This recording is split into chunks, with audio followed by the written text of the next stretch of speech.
You know, Marvel, not every comic book character or team needs a film. Needs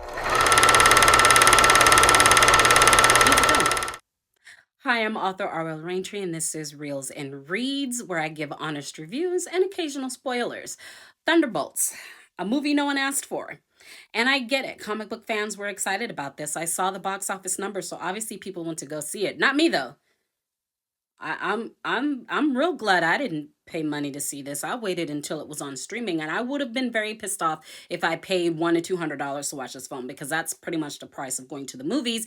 And you wonder why people don't go? It's because of stuff like this. So not only is this a movie that no one asked for, I don't know who any of these people are. Always remember, when you're making comic book films, not everybody in the audience read every single comic book. There are people like me who have never read a single comic book on the subject. I mean, I've read some Wonder Woman and some Black Panther and some Shuri, but I mean, I don't know who any of these people are. So take a moment and make sure I know who they are. The other thing is that it was given a lot of ripoff. Like, it was given a ripoff of Suicide Squad, both the original and the remake. It was given a ripoff of Homelander from The Boys. It was given a ripoff of its own Marvel universe with Black Widow and the Hulk.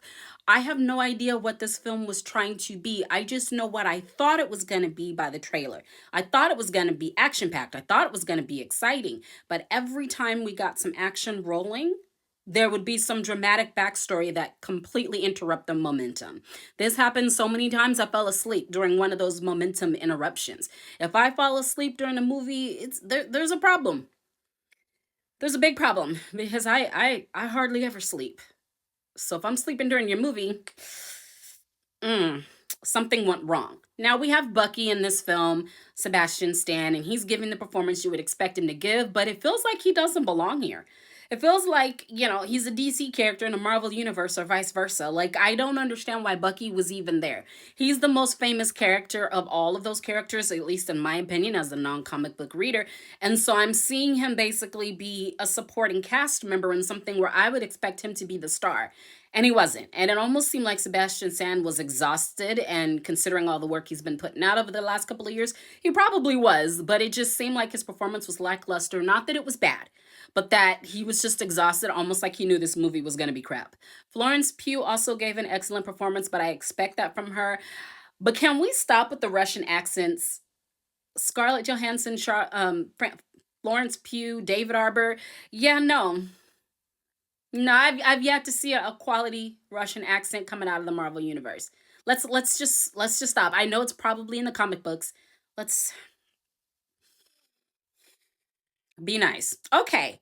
So, I don't care about any of these characters because I didn't know who they were, and every time I got a backstory, it would be an interruption of some action. So we'd finally get something going. Some people are dying, some people are getting zapped, all of these things are happening, and then we would stop all that momentum for backstory. And then sometimes the backstory would get really, really good. And then we jump into some action that was just like, what? Why? Why?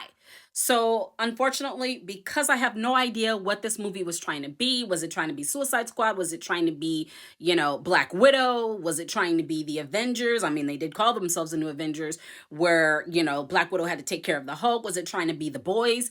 This was all over the place. I got a headache watching it, and then I fell asleep. So, as you know, anytime a movie makes me fall asleep, it's a 1 star. 1 star out of 5. Great performances by Julia Louis Dreyfus, David Arbor, and Florence Pugh, but that was not enough. It just was not enough. So, if you're a comic book fan or if you saw the movie, please let me know in the comments what you thought of it. If you'd like to watch me get into some shenanigans, feel free to follow me on Patreon. Otherwise, Raintree out.